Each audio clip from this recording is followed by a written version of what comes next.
हिस्सों में भूकंप के झटके महसूस किए गए। लद्दाख के लेह में 4.1 तीव्रता का भूकंप आया। इसी के साथ भूटान में भी भूकंप 3.3 तीव्रता का भूकंप। वहीं राजस्थान में भी कई झटके जो है वो मिले हैं। 3.0 तीव्रता का भूकंप। वहीं घरों से बाहर निकलने के लिए लोग मजबूर हुए। अफरा तफरी का माहौल जो है वो देखने को मिला। तो देश के कई हिस्सों में धरती जो है वो कांप उठी।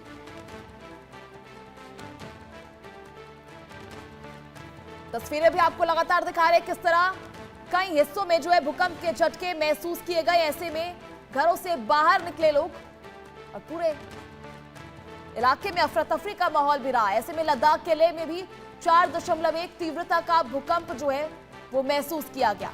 भूटान में भी 3.3 तीव्रता का भूकंप महसूस किया। रिक्टर स्केल पर इसकी तीव्रता 3.3 थी। ऐसे में राजस्थान में भी झटके महसूस किए गए।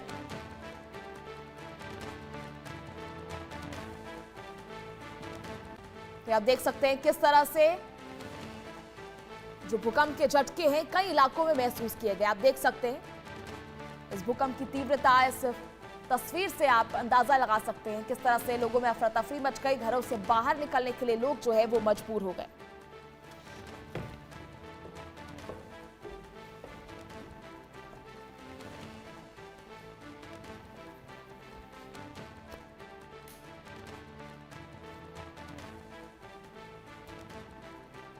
ये आपने देखा किस तरह से कई इलाकों में जो है ये भूकंप के झटके महसूस किए गए और इसकी तीव्रता हालांकि काफी ज्यादा नहीं थी, लेकिन इसके जो झटके हैं लद्दाख के लेह में, राजस्थान में और भूटान में भी महसूस किए। चलिए ज्यादा जानकारी के साथ हमारे सहयोगी आशिक मीर इस वक्त हमारे साथ लाइव जुड़ चुके हैं। आशिक, क्या कुछ जानकारी फिलहाल?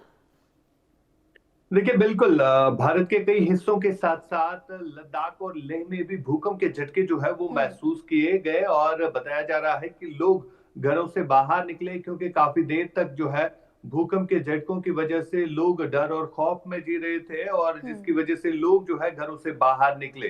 फिलहाल कई जगहों पर लोगों के घरों के जो दीवारें हैं वहां पर दरारें पैदा हो गई है, जिसके कारण कहीं ना कहीं लोग जो है अभी भी डरे हुए हैं। साथ ही साथ आपको ये भी बताना चाहूंगा कि बीते कुछ महीनों से लगातार इस तरह के भूकंप के झटके लद्दाख हो, लेह हो या जम्मू कश्मीर हो, यहाँ पर महसूस किए जा रहे हैं। हालांकि अगर हम इससे पहले की बात करें तो जम्मू कश्मीर में भी भूकंप के झटके जो है इसी तरह महसूस किए गए। हालांकि उसका केंद्र जो है अफगानिस्तान का तजाक बॉर्डर था और जब भी आसपास के देश में कोई भूकंप का केंद्र होता है तो उसके झटके जो है जरूर भारत में भी महसूस किए जाते हैं। खासतौर पर अगर हम जम्मू कश्मीर की बात करें तो जम्मू कश्मीर एक सिस्मिक जोन है और यहाँ पर ज्यादा तीव्रता जो है वो महसूस की जाती है क्योंकि पहाड़ी वाला एरिया है और इसकी वजह से कहीं ना कहीं लोग भी जो है डरे हुए रहते हैं।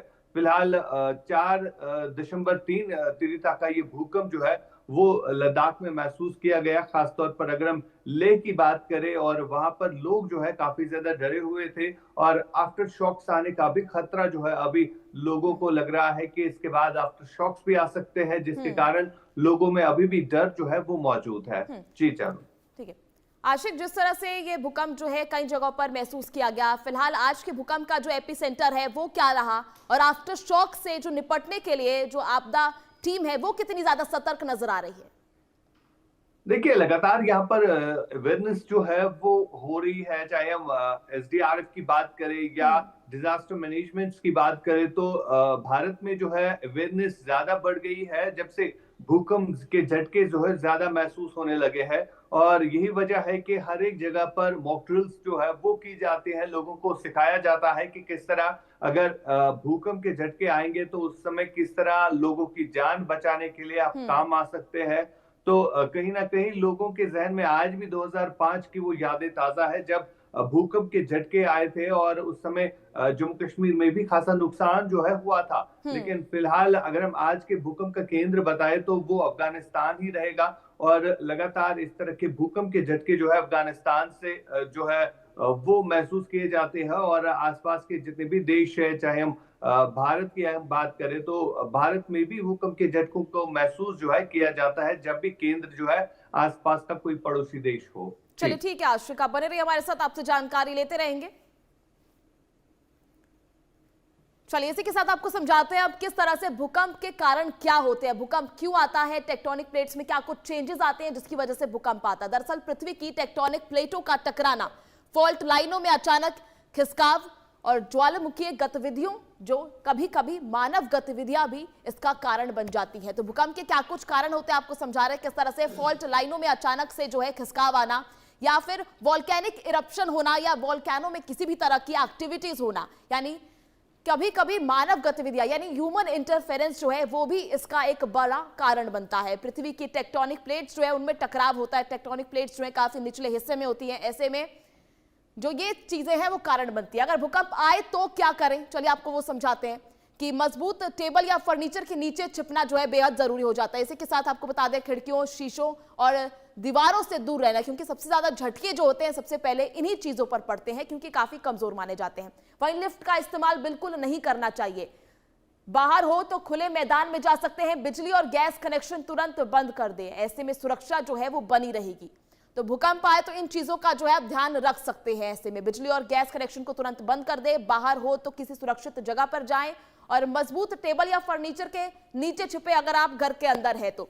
रिक्टर स्केल का असर क्या होता है, 0 से 1.9 रिक्टर स्केल का जो असर होता है वो सिस्मोग्राफी में पता चलता है। चलिए आपको बताते हैं 2 से 2.9 में हो तो हल्की कंपन होती है, 3 से 3.9 के बीच में हो तो कोई ट्रक पास से गुजरा हो ऐसी कंपन होती है, 4 से 4.9 यानी खिड़कियां टूट जाती हैं, फ्रेम गिर सकते हैं, 5 से 5.9 यानी फर्नीचर हिल सकता है, हल्का फुल्का नुकसान भी इसमें होता है।